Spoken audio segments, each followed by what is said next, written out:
We pray. There are some people who come with different issues. I just want to go and see Joshua Selman. I always say that your prayer will be answered where you are. Just like the woman who touched the hem of the garment of Christ, isn't it? In the midst of that crowd. Sometimes we make them realize that it's not a must you get at the altar because of the crowd. Jesus will be able to meet you where you are. Yeah.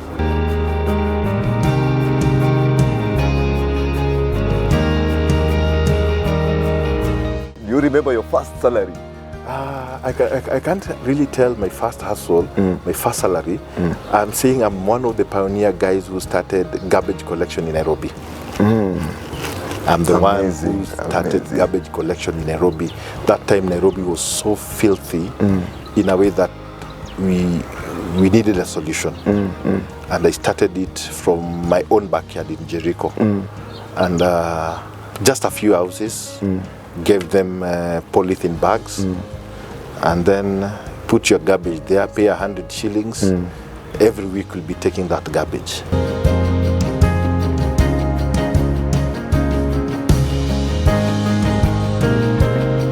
Hello everyone, my name is Tom Gore and I'm joined with an impressive young man.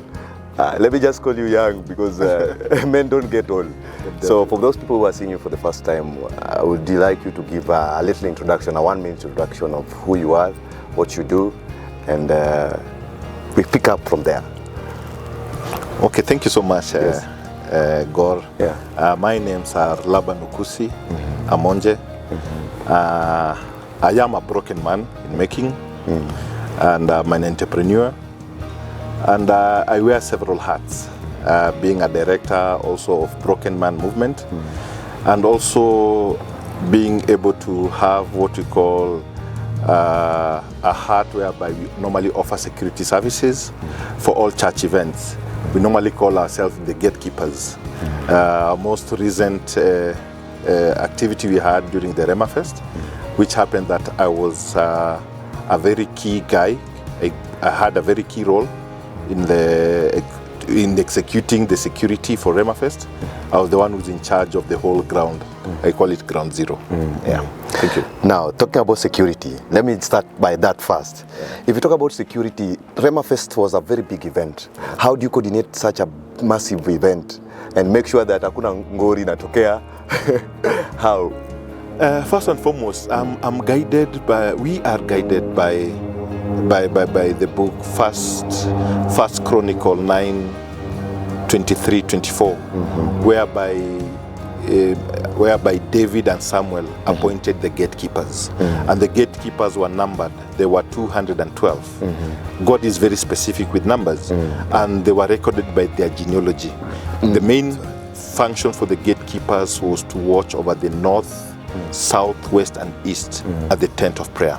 They were supposed to scrutinize anything that gets to the tent of prayer and anything that goes out. So with the gatekeepers were more or less by revelation. They were given a foresight on how the congregation is going to be, and everything had to be done in an orderly manner. So that is where we got the concept of security. RHEMA Feast was, at initial stages, it was very challenging because I remember 2 months before RHEMA Fest, we had back-to-back meetings, every now and then going to Uhuru Park, surveying the whole ground, seeing the risk element. The risk elements were so many because Uhuru Park is an open ground. Anybody can be able to get in. So my main task was to make sure that the whole ground arena is safe, both for the VIPs and the congregants in general. So that was my main task. And at that particular moment, I really prayed so much for God to be able to give me wisdom, to be able to carry that mantle, because that mantle was so heavy. It was so heavy in a way that I said God is going to use me as a vessel to make sure that occasion is successful. And I really thank God. We never experienced any negative challenges. We contained everything.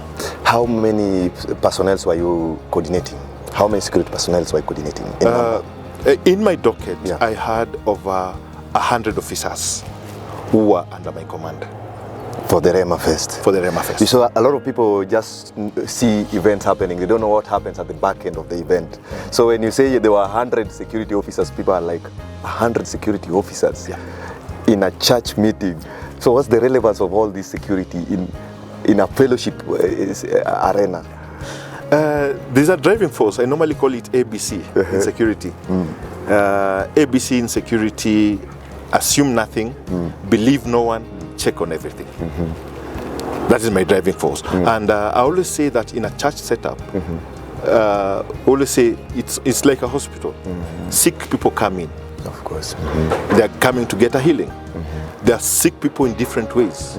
There's somebody who has come in with a different motive, maybe to get your phone, to get your pen, to get something from you. But we can minister to them through our services. We are a deterrent. If we come to such a place and your intention is to be able to steal or anything of that sort, we'll deter you. So you don't just say that because it's a church setup, those elements are not there. Those elements are there because they are sick. True. And I think in that gathering, it's only sick people who will come in large numbers. True. So you do security for only events, or you do it for gates, sick hospitals? Which kind of services do your company offer? It is just church-related activities. Only? Purely that, because I always say I'm a minister. I'm a minister through the service I offer as a gatekeeper in the house of the Lord. We pray. There are some people who come with different issues. I just want to go and see Joshua Selman. I always say that your prayer will be answered where you are. Just like the woman who touched the hem of the garment of Christ, isn't it? In the midst of that crowd. Sometimes we make them realize that it's not a must you get at the altar because of the crowd. Jesus will be able to meet you where you are. And that's the kind of ministration we normally have. Because sometimes we always say that if somebody is a security personnel, is just a bouncer, you just push them. We minister. There's issues about crowd control, psychology of people. When you talk to people, they tend to appreciate what you're telling them. It is easier. In fact, at Uhuru Park, the most challenging thing about the crowd control, the crowd was surging, the paths were becoming leaner and leaner. We do not have paths and all those things. But when we went to them, we talked to them. Can you sit down? They all sat down. Can you move? They tried their level best to move. Otherwise, if that aspect of ministering was not there, we could have had a stampede. True. So you've worked with RHEMA Fest. Which other big event again you've worked with? I've worked. There are so many Christian functions, Christian-based functions. I did the Benny Hinn Crusade at Nyayo Stadium. I was one of the leading roles at the Benny Hinn function. The first RHEMA Fest, the first RHEMA Fest I served was the one in 2024 at Kasarani, whereby I attained a little bit of experience. But even the management, the secretariat of this what I did at Kasarani, and they gave me the mantle. Right now, I can be able to hold the whole field by myself. Very nice. And I really thank God through the sense of partnership, coordination, that everything went out seamlessly. Congratulations. You're even getting gigs. It looks like your job is a very good one. We do. There's so many. So do you run like a private company that deals with this security, or is just from a personal basis? It is at Deliverance Church. Yeah, so the company is Deliverance Church. Yeah, we are workers. I always say that when we say that workers are called in, in church we have the hosts, we have the ushers, we have the protocol team. So us guys, we are defined security team. We've all gone through trainings, guard force numbers we've attained from the government, through the private security regulatory authority, of whereby we've been trained on all these things, security threats, when it comes to terror effects and all over the country. They're there because churches are vulnerable. Anybody can come in and do Aibe sadaka. Aibe sadaka. Maybe somebody can come in with a weapon. Yeah, we are true. taught about these things. Yeah, church is vulnerable, especially after the 9/11 in the US. We've had the Dusit attack and all those things. We've also had incidences whereby even men of God at the altar, they are being attacked, isn't it? Yes. It's something, because what I'm telling you, we are operating from a position whereby we are more or less vulnerable. More sick people come in. When most sick people come in, we must treat them, and we have to be careful. Yeah. So from what I'm hearing, you are a doctor of souls. Exactly. That's what I've gotten, because you have an initiative that heals boys' souls. You also have an initiative that heals masses' souls. You protecting a crowd like that, I believe, is you have to connect to them spiritually and emotionally. Thank you so much. So another question I would like to know, you've told me you are an entrepreneur. For those people who would like to know, unajua entrepreneur, hata Mike Sonko ni entrepreneur. So what do you sell, and how can we be your clients? I always say, even with the disciples of Christ, they were all entrepreneurs. I remember Peter was a fisherman. Paul used to make tents. Luke was a doctor. Matthew was a taxman, was an accountant, and all those things. They had their own trades. Yeah. Even me personally, I have my own trade. I'm into water engineering field. I normally install water purification systems. When you want to have a water bottling plant, this is the man to see. I operate my company by the name of Sedal Solutions Limited. I've got several projects around the country. I've got a current project I'm fixing a water bottling plant somewhere in Maua. And there's another one somewhere in Mwea, in a place known as Kimbimbi. There's another one I'm doing in Maimayu, still ongoing. And the biggest I'm also doing another one with one of our great bishops in the land around Kiambu area. So there are several projects I'm doing regarding on water purification system.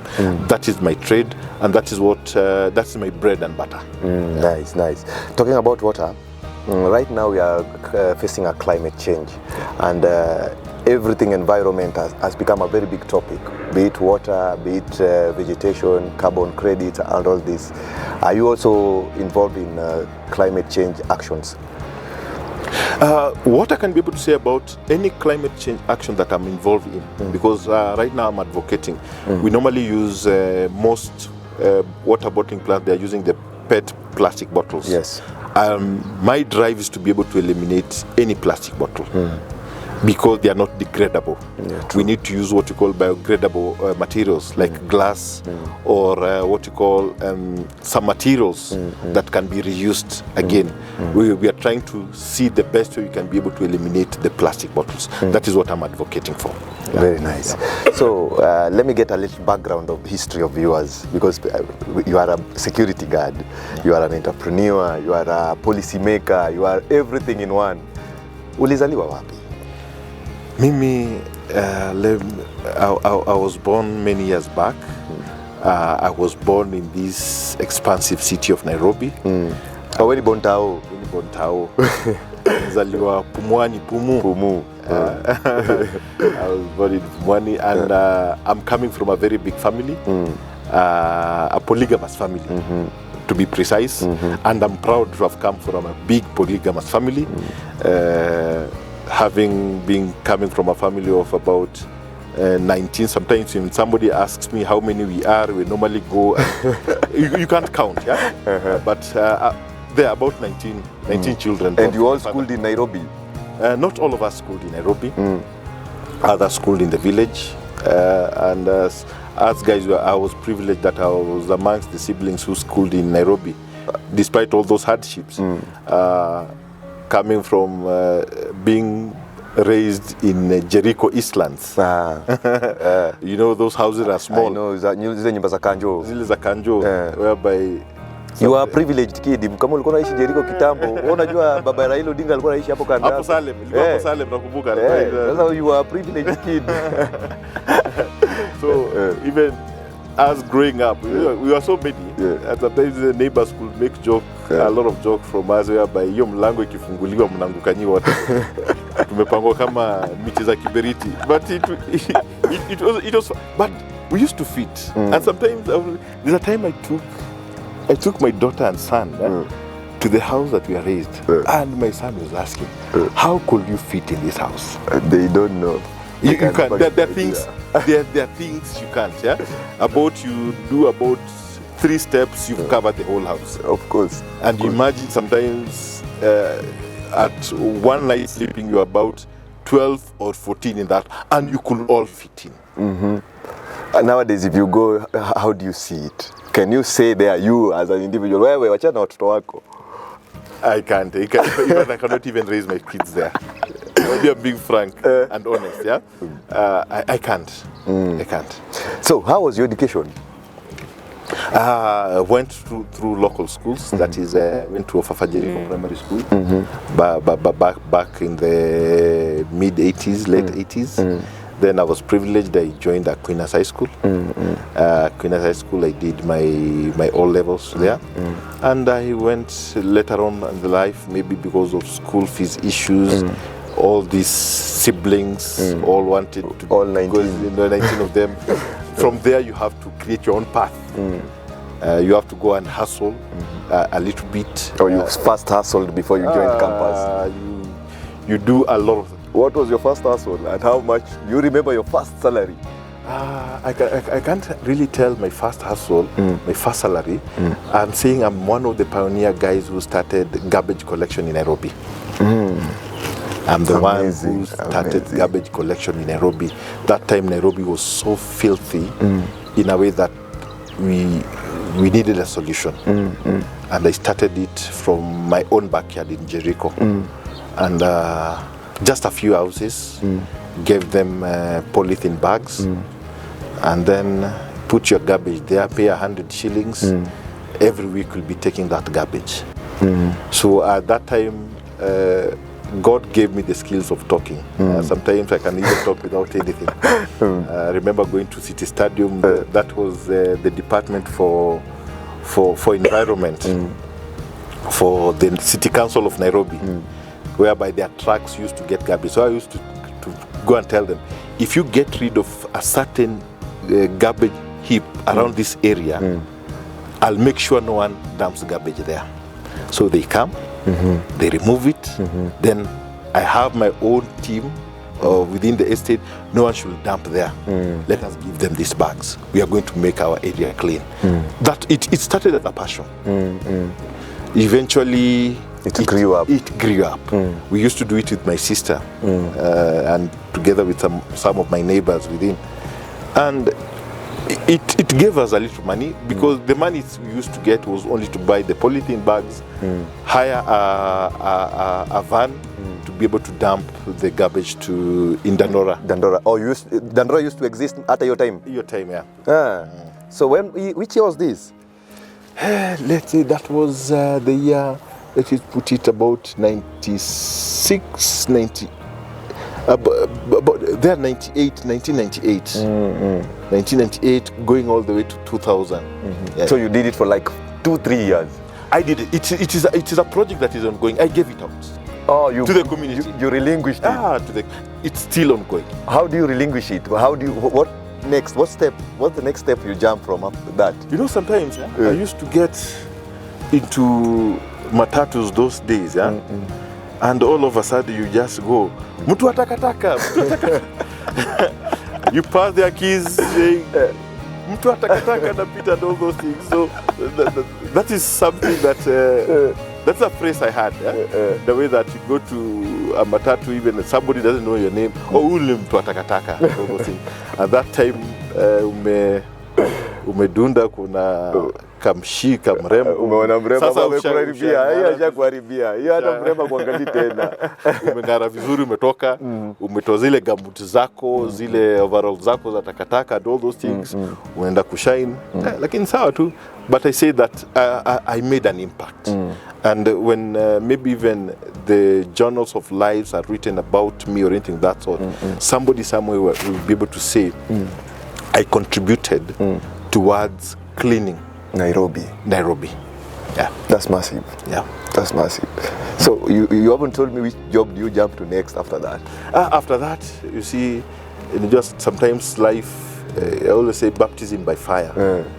Maybe things are not going right. You see let me try employment. So you got employed. I remember was this a place I jumped, before the garbage collection gig, I was employed.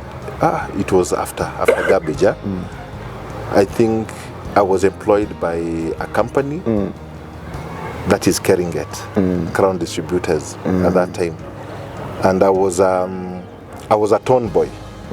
If you know the word turn boy is the person who normally when a truck comes in, you're the person who receives the goods. Mtu mzigo. After form 4 kusoma sana, but ulikuja ukaendelea baadaye. What job were you doing? Because tumefika kwa hiyo point, ulikuwa employed now. You've left the takataka job, you've left the carrying it job, now you are employed. First of all, how do you get employed without papers? You know, sometimes in life, mwanaume ni kujichocha. Don't get into any space and you say you don't know. When ujichoche, mimi najua, I'll do it. You learn it with time. Utalani kiendelea. Hizo mimi si ni turn boy na tupia cartons kwa gari kwa lori. Nikizirusha. At that time 150 shillings. I remember even per day. Hata hiyo nilipeleka but that my wife now. Hata nakumbuka. Ulimpata na hiyo pesa ya maji? Nilipeleka holiday Mombasa. Mombasa na 150 bob. Kwani Mombasa watu walikuwa wanaenda na pesa ngapi hiyo time? When you go out there, you are working, Yes. Sometimes you do not depend on a salary. Your attitude will be able to attract resources which were not there. Because I remember that time I got from loading zone and I went to delivery. You go and deliver. I remember that time I was delivering the 20-liter bottles za maji. Hizo kubwa unaweka moja hapa, ingine unashika hapa hivi. Zito. Unapanda stairs almost third floor. Unafika third floor, unambia si third floor. Rudi chini nazo ni first floor. But anyway, unakaa, you are given a tip, maybe anakupatia 100. Mwingine unaenda maybe Canadian embassies. I remember those people were so good, anakuja nakupatia 500. Unakeka tu. So that is how I got some little money. Those tips, get them on a daily basis. After deliveries, I lived. Let me tell you, ndio nakajiriko, but I lived well. I remember that time I was telling my siblings, my sisters, it was a guarantee. Every Saturday lazima tukule chapo. Chapo was a big deal for us anyway. Hizo siku lazima tungekuwa na kajuisi kakwencha kabaridi mahali kana pale hivyo. So those small things. Aesthetics. By God's grace, the finances were there. That's the reason why even the girlfriend, I could take her to.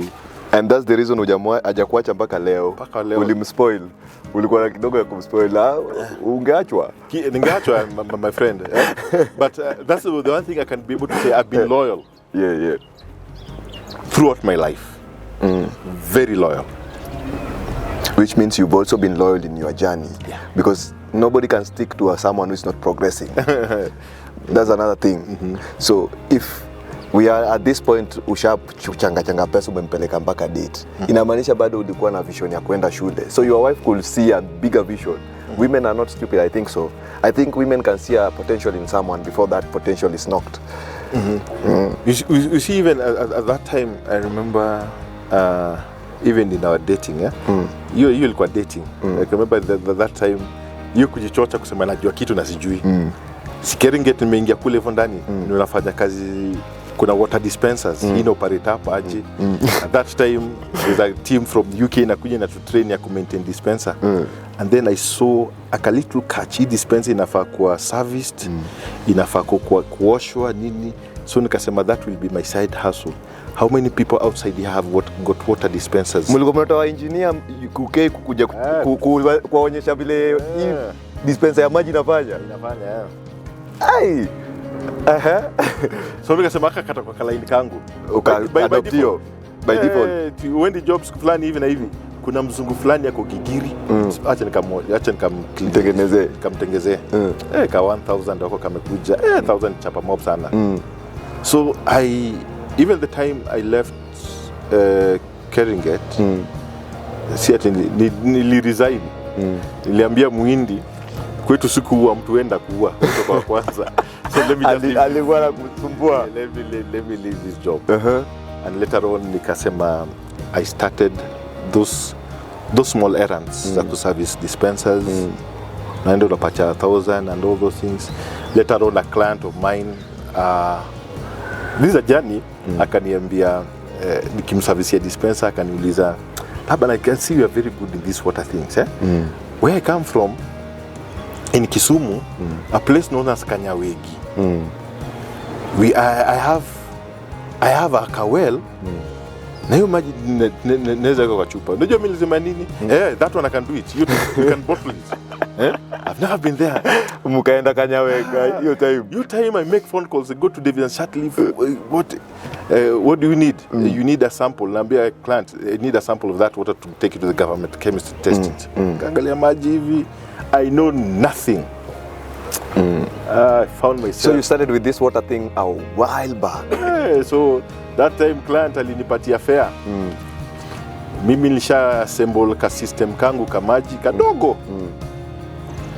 Ndio mimi nishaenda Kisumu, nikafika kwa bus park asubuhi.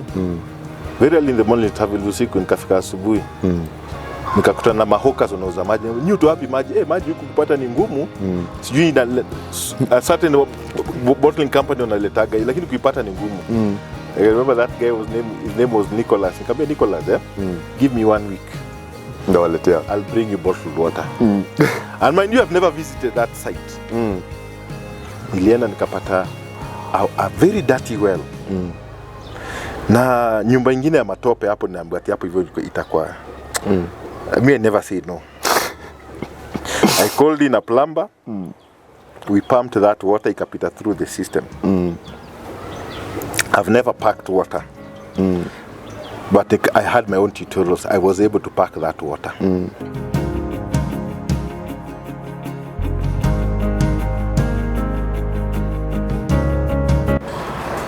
Your biggest breakthrough. When does this happen, and how does it happen, and how does it impact your life from now that point moving on forward? I can be able to broadly be able to put my biggest breakthrough, because I cannot be able to ascertain a particular event or anything.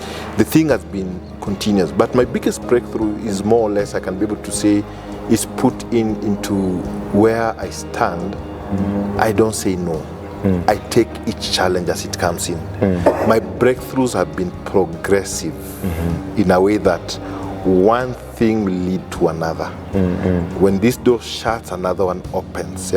Because my journey in business, it is more or less one business has always led to another. One challenge has always led to another challenge, but with bigger returns.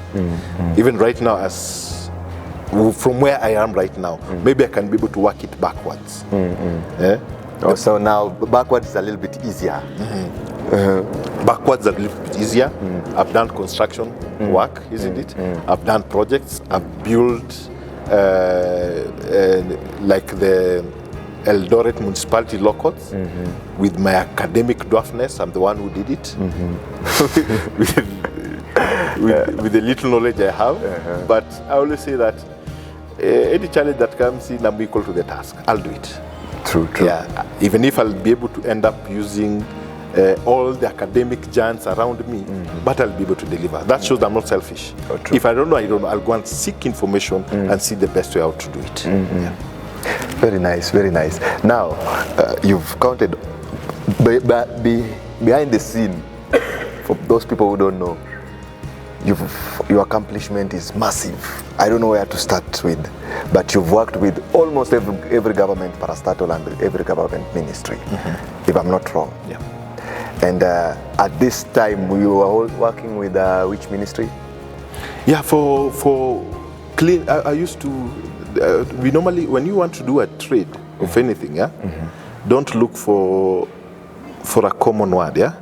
Get for a nice word to use. You coin it, yeah? I was sanitizing water dispensers. Yeah? In a layman's language, somebody can be able to say you are cleaning water dispenser. If you say somebody, I'm coming to clean your water dispenser, you are coming to splash water. Even if you ask for a payment of 1,500 per unit, kuosha tu na ni charge 1,500, but I'm coming to sanitize your water dispenser. I'll sanitize it and I'll be able to descale it. What does it entail? It will entail A, B, and C. I'll be able to remove the microbial buildup in your dispenser such that you don't get any disease. Then you engage your client. In your family, do you have what you call H. pylori? Oh, we have it. Yeah, it is the dispenser that you're using. It's so much contaminated. If it's not sanitized, you'll develop all these things. Then you capitalize on that. Yeah, and that's, I got an opening to nearly all government bodies that I used to maintain all their water dispensers in aspect of sanitizing them. Be it that treasury, be it the office of the deputy president, be it any government entity, not just in Nairobi, countrywide. I travel all over the country to service water dispensers. Yeah. As a young man, this is a success story to me. Yeah. If I'm struggling outside there, maybe I'm stressed right now, I have pressure, the economy is hard, Kasongo is doing his thing. Just listening to your story and I'm stressed, where do you advise me to start from? Or how do I overcome my challenges? Because it's a success story and I'm talking from a point of challenges. Financially malnourished, where do I start? Let me give you a scenario. Yeah. And sometimes I always tell men, if you're not married, go and marry. So that your wife can call you and tell you, when you come back home, come with a packet of milk. And wherever you're going, sometimes you don't even have that fare. Let me tell you one thing. You will think outside the box. Once you're married. Once you're married. That's the advice to men. If you want to be successful, get married fast. Let me tell you one thing. Food will be in that house. You know, when you're not married, you're in a comfort zone. You cannot sleep hungry with other people in the house. Of course. That drive, let me tell you one thing. That's the time you go and say, I'll only service one water dispenser, you get 1,000. You say, hooray, you go back home. You wanted milk, this is the milk. You'll fight another day. And that's how I always go back to the scriptures and say our Lord's Prayer. We always say, give us our daily bread. It is not, you're not begging for it, give us. And it's not give me my daily bread, it's give us. Give us our daily bread. Yeah. There's one prayer point, because I'm very prayerful. I've always said that I always recite it on a daily basis. Anytime, because I had a lot of challenges. You go out with nothing, only ukotuna fare kwenda ya kurudi ya una. I always say that, God, before I leave my house, God, I give you my hands that they'll be able to do your works. I give you my feet that you'll be able to direct them to wherever you want them to go. I give you my mind that you'll always be able to teach me new things. I give you my ears that I'll only be able to listen to your voice. I give you my eyes that I'll have a clear vision on wherever I want to go. I give you my mouth, my tongue, that anything that I utter, it is you who will be talking. If I come and meet you, I'm talking to you, it's not me, it's God who's talking to you. And above all, I give you my heart that you'll be able to dwell in it. So when I go out, I'm a full package of God. Nikikuja kwako nibishe unikate, ni Mungu umefukuza. And then I go and have my own conversation with God. Unaona vile alikufanya? Alikukataa or anything of that sort. Wewe unaibika, not me. Mika kijana mdogo nimeget, that's an art of manifestation and letting go. And just wait, God is in control. Yeah. Lakini tena umeniambia nioe. Sasa sijakula, sina nyumba, sina anything. Msichana mgani atanikubali ndio nianze kuwa successful? you know, in life, the challenges that we face brings out the best in us. Yeah. That's the reason as to why if you study science, the science of evolution, the Ice Age and the Stone Age. It was the harsh conditions that made men to be who they are right now. True. The same spirit is in you. And heroes cannot be heroes without suffering. Exactly. And I always say that there's that aspect of a positive energy and negative energy. Instill positive energy in you, you'll attract something positive. Easy advice napatiwa zote, because you have an initiative you are running. Tell the people about your program you are doing with boys. My program, the Broken Man Movement, I'm mentoring young men, young boys, apart from maybe working with my fellow men. Men, we've been deprived a lot of things. A lot is expected of us. But I always go back to as men, with my driving Bible verse being Genesis 3:9, when God came to the Garden of Eden and asked, Adam, where are you? God had placed man in a particular position that he was able to walk with him in the cool of the day. God really desires the company of man. I always say that we are the best toy that God had. Let us make man in our own image. That aspect, he really valued us. And that's the reason as to why God normally loves to have a fellowship with man. But at that particular moment, man left the position that God had placed him. And when God came in and asked, man, where are you? It's not that God was blinded. God did not. It is the man that had left that position that God used to find him. Most of us men will always pray that, God, you've neglected me. God, where are you? I'm going through this. I'll blame God for everything. But it is God who is asking man, where are you? As a man, you should not ask God, where are you? God should always look for you. Yeah, exactly. He should always find you in your rightful position, where he put you. So I always ask, whenever, because I'm also man, tempted, I normally stray away. Whenever I ask myself that question, I always go back to the position that God placed me. Then God is going to meet me at that particular moment. As a society, the Kenyan society at large, we are having broken men or broken families raising broken kids. And to be able to get this young man, this young boy coming from a broken family is not mentored.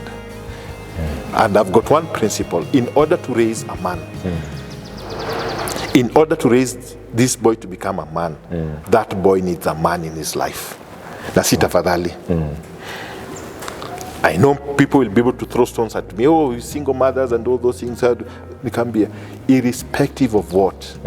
There's the masculinity angle in that boy has to come out. And it can only be able to come out from a fellow man. Nice. People will be able to ask, where the father is not there. No, it doesn't matter whether the father is there or not. We have priests, we have pastors, we have clergies, we have coaches. There's a male figure in we have picture. The grandfather is there, the uncles are there and all those things. Let the masculinity angle of that young boy come out from a man. Very nice, very nice. Before we leave, I have one last question I always tend to ask people who have struggled their way up. How was your first experience with $1 million shillings? You know, in life, let's say my $1 million shillings. The first time you got $1 million shillings, how was it? If you can't remember. Si ya kuchanga-changa, ile ya block. I can be able to say maybe my first $1 million shilling was not as a surprise, because out of the small challenges I've been having, the little jobs I'm having, it accumulated to some amount of money. Because you say maybe you can be able to get 100,000 shillings. There's like another 150 that comes in, but I never got $1 million shilling at once, pop. That $1 million shillings, by the time it came in, there were some ushering sessions done by the 100,000, the 200,000, the 5. So it was not as a surprise at that particular moment. Yeah. But I was sober. I always say with money, never let money control you, isn't it? Yes. Be the master of the money. But if you let money control you at that particular moment, you'll go berserk. You'll never achieve anything, you'll never do anything. I'll be able to operate, whether I have a million shillings in my account or whether I have 10 shillings in my account, the same Laban you're seeing him here, that is how Laban will be. You've heard it from the host's mouth. Until next time, don't forget to subscribe, like, comment, and tell us what your thoughts are, and tell us if Laban really resonated with you. Until we meet next time, it's been a pleasure. Thank you. Wonderful.